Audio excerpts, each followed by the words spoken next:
नमस्कार भैया। आज के वीडियो में मुझे याद है स्टार्टिंग के टाइम पर किसी ने मुझसे पूछा था, जब मैंने पहला वीडियो डाला था तो किसी ने मुझे आइडिया दिया था कि आप जो अपने वीडियोस बनाएं उसमें ट्यूब एम्पलीफायर का एक सॉलिड स्टेट एम्पलीफायर के साथ भी जो है एक कंपैरिजन हमें दिखाएं। मुझे वो बात याद थी और उसके बाद कई लोगों ने कमेंट्स में और भी बहुत सारी चीज़ें पूछी, सिमिलर टॉपिक्स के ऊपर भी क्वेश्चंस किए। तो मैंने कहा यार ये वीडियो तो एक्चुअली बनता है, इसके पीछे रीज़न भी है, बहुत अच्छा खासा रीज़न है। बेसिकली देखा जाए तो अभी यहाँ ट्यूब एम्पलीफायर्स में क्या हुआ कि एक ये खुद भी एक क्लास ए बी एम्पलीफायर ही है और ये भी एक क्लास ए बी एम्पलीफायर, ये पल्स का है RS-250 model class A B amplifier. One of the best amplifiers जो आज तक मैंने सुने उनमें से एक ये है। पल्स का इंडिया में बना हुआ है, ये चाइना में बना हुआ है और one of the best amplifiers जो कि ट्यूब की दुनिया में, हाइब्रिड ट्यूब एम्पलीफायर्स की दुनिया में ये एक अलग दुनिया है। इसका इस दुनिया से सिर्फ इतना ही वास्ता है कि ये क्लास ए बी जोन में आते हैं। अब पॉइंट ये था कि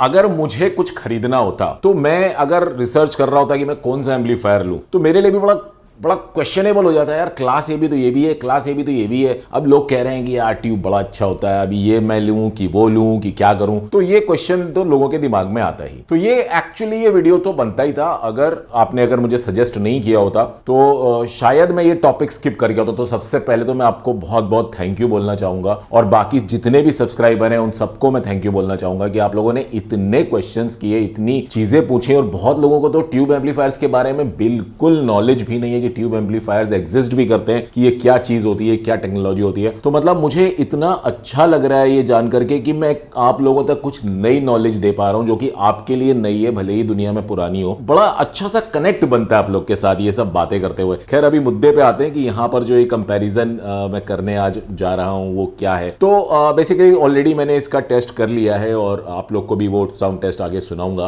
तो यहां पर जो सेटअप मैंने किया है, पहले मैं उस चीज के बारे में आपको बता देता हूं। तो सेटअप यहां पर सीन क्या हुआ था कि जितने भी ट्यूब एम्पलीफायर्स मेरे पास थे उन सब में कहीं ना कहीं कुछ ना कुछ टोनल क्वालिटीज चेंज हो जा रही थी। किसी का यूएसबी प्लेयर जो था उसमें अजीब दुनिया की आवाजें आ रही थी। ऐसा लग रहा था कि मतलब ये प्लेयर क्यों बनाया क्यों गया और इसमें लगाया क्यों गया है। ब्लूटूथ में भी अलग अलग हर एम्पलीफायर में एक अलग तरीके का साउंड की क्वालिटी फील हो रही थी। और ब्लूटूथ और यूएसबी के बाद अगर कहीं से साउंड क्वालिटी और कहीं ज़्यादा बेहतर हो सकती है तो भैया RCA से आप कनेक्शन करें और एक ढंग का एक डैक खरीदें। जैसा कि मेरे पास यहाँ पे ZD3 डैक है, इसका मैंने उपयोग किया है। तो रीज़न यही था इस डैक का उपयोग करने का, क्योंकि अब इस डैक को लगाऊंगा तो जो आउटपुट यहाँ से निकल रहा है एग्जैक्टली सेम आउटपुट वो इसमें जा रहा है और हम इसे सुन पा रहे हैं। वैसे ही जो एग्जैक्टली यहाँ से आउटपुट निकलेगा वो हमारे पल्स में भी जाएगा और हम उसे सुन पाएंगे। तो इसलिए मैंने इस सेटअप का यूज़ किया है। तो अब आप लोग वो साउंड रिकॉर्डिंग को सुने।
heathens. Got will, got fight, got pride, got reason. If they wanna go eat, then you know I'm gon' feed them. If you're coming for me, hope you're ready for a demon. I got eyes in the back of my head, I'm seeing. Take me for granted and you know I'm leaving. I'ma take what's mine with the webs I'm weaving. I could take this crowd from seeing to believing. Got it.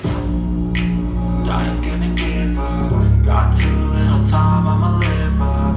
Head down, push forward through the top. Cause I'ma live life for the fight, yeah, I'm here to get it. I got drive, got sight, always have a vision. I can feel the blood creeping up from the heathens. Got will, got fight, got pride, got reason. If they wanna go, then you know I'm gon' feed them. If you're coming for me, hope you're ready for a demon.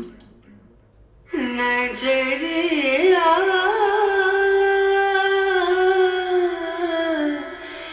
लागे नहीं कहीं ओ नजरिया लागे नहीं कहीं ओ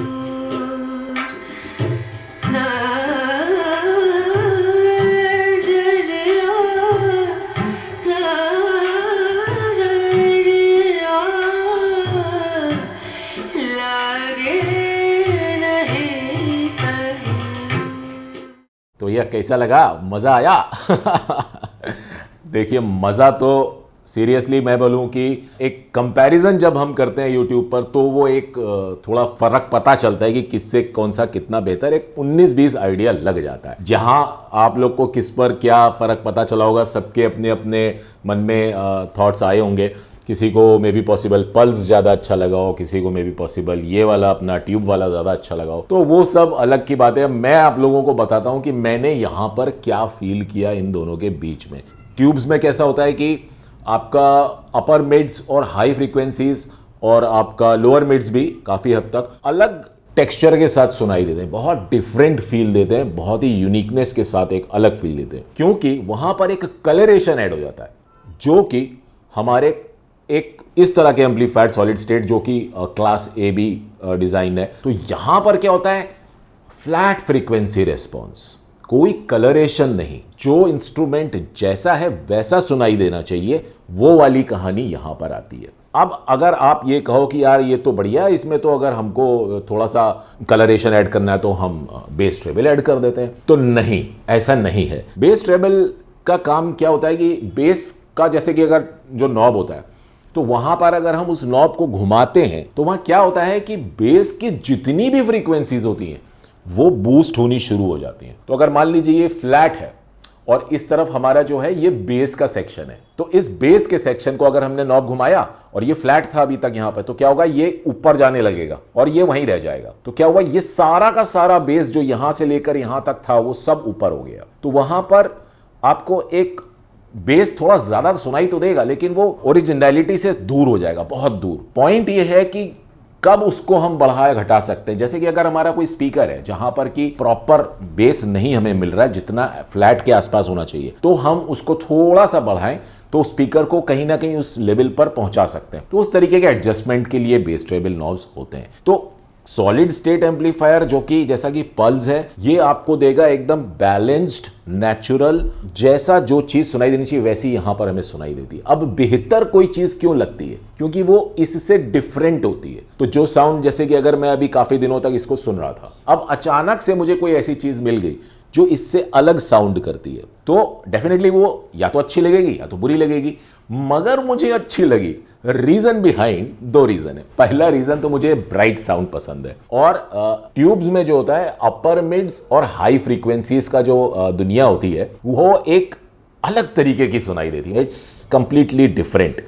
अरे it's completely different से याद आया, आपको याद है एक टोमेटो केचप आया करता था पहले, उसका एडवर्टीजमेंट आता था, उसमें बड़ा कॉमेडी सा ऐड आते थे, उसके कई सारे ऐड आते थे, उसमें सिर्फ एक लाइन यूज होती थी, इट्स डिफरेंट। बट तो टोमेटो केचप जैसे वो था कि और टोमेटो केचप से वो डिफरेंट था और एक्चुअली उसका टेस्ट हमेशा डिफरेंट ही फील देता था। तो बेसिकली ट्यूब्स आर डिफरेंट। तो ट्यूब्स का जो इट्स डिफरेंट वाला जो टेक्सचर होता है, एकदम निकल के आती है चीज, मतलब एक एक इंस्ट्रूमेंट ऐसा लगता है स्पीकर से बाहर निकल करके इंस्ट्रूमेंट आ रहे हैं। इसका और इसका अगर बेस के बारे में बात करूं तो ऑलमोस्ट एक जगह पे है, 19-20 लोअर बेस के बारे में बात करूं थोड़ा कम है, इतना भी कम नहीं हो जाता कि एकदम बंद हो गया। अगर मैं कम शब्द यूज कर रहा हूं दैट डजंट मीन्स कि वो है ही नहीं, बहुत अलग तरीके का टेक्सचर है। इससे कंपेयर करना ये सही नहीं होगा, क्योंकि मैंने पहले ही बोला कि कलरेशन ऐड हो जा रहा है। और हाँ, मुझे ये ध्यान है कि बहुत सारे लोग हैं जो कि क्लास डी लवर्स हैं, तो क्लास डी का यहां पर कंपैरिजन किसी एंगल से बनता नहीं है, क्योंकि क्लास डी एक अलग तरीके की टेक्नोलॉजी है और क्लास ए बी एक अलग तरीके की टेक्नोलॉजी है, और क्लास ए बी और क्लास डी दोनों बहुत अलग तरीके के साउंड करते हैं। इसलिए मैंने यहां पर क्लास डी को कंसिडर नहीं किया, क्योंकि वो कंपैरिजन बनता ही नहीं। अगर क्लास डी ट्यूब के साथ अवेलेबल हो और मेरे पास हो, तब मैं जरूर आपको एक क्लास डी के साथ विद क्लास डी ट्यूब वाला जो होगा वो टेस्ट करके जरूर दिखाऊंगा। इस क्लास ए बी से क्लास डी इट्स डिफरेंट, मगर अगर दोनों की साउंड क्वालिटी के बारे में बात की जाए तो ये भी 100% है और ये भी 100% है। तो इट ऑल डिपेंड्स कि किसको कैसी साउंड पसंद आती है। तो इट्स डिफरेंट वाली दुनिया में यहां पर भी इससे ये डिफरेंट है और इससे ये डिफरेंट है, तो कोई किसी से बेहतर नहीं है। तो अब जजमेंट लेने में कि आप लोगों को किस तरह का साउंड टेक्सचर पसंद है उस पर आप जा सकते हो। और अभी तक मैंने जितनी भी टेस्टिंग की है सब में बेस ट्रेबल को 0 पे ही रखा है, क्योंकि मैं बेस ट्रेबल को हाथ नहीं लगाता, इसमें तो बिल्कुल ही जरूरत ही नहीं है। क्योंकि ट्यूब्स के साथ मैंने एक चीज नोटिस की, ये चीज भी मैं बता देता हूं यहाँ पे, कि बेस और ट्रेबल के नॉब्स को घुमाने पर ना जो उनका एक्चुअल फील है ना वो किल होना चालू हो जाता है। बढ़ाने पे, कम करने पे तो कम ही हो रहा होता है, तो वो तो इतना फील नहीं देता, बट बढ़ाने पे ऐसा लगता है ट्यूब से बाहर निकल करके वापस कहीं और तो जा रहे हैं, मालूम नहीं कहाँ जा रहे हैं। बट ये कहूँगा कि अगर किसी ब्रांड ने बेस और ट्रेबल का इसमें फीचर दिया है, आप ट्राई करके देख लो, आपको अच्छा लगता है तो वेल एंड गुड। हाँ, इस बात पे याद आई, मेरे एक सब्सक्राइबर हैं, उन्होंने एक दिन अभी रिसेंटली मुझसे बात की और कहा कि फाइनली मुझे रियलाइज हुआ कि बेस और ट्रेबल की अब जरूरत नहीं, जबकि वो ये कहते थे कि बेस ट्रेबल होना एक फीचर एक अच्छी बात है। क्या उनको समझ में आया मुझे नहीं पता, बट उन्होंने मुझसे ये बात कही थी, जो कि मुझे लगा कि फाइनली मैं शायद गलत नहीं हूं। कहीं ना कहीं लोग उस चीज को मानते हैं और उस चीज को समझते हैं। भैया ये वीडियो अभी हो रहा है बहुत लंबा, अब यदि आप लोगों को मेरा ये वीडियो पसंद आ गया हो तो भैया नीचे लगे लाइक के बटन को दबाना ना भूलिएगा, और यदि आप लोगों ने मेरे चैनल को सब्सक्राइब ना किया हो तो उसे भी सब्सक्राइब कर लीजिएगा। फिलहाल मैं आप लोग से आगे रहना चाहूंगा। आप लोगों का बहुत बहुत धन्यवाद।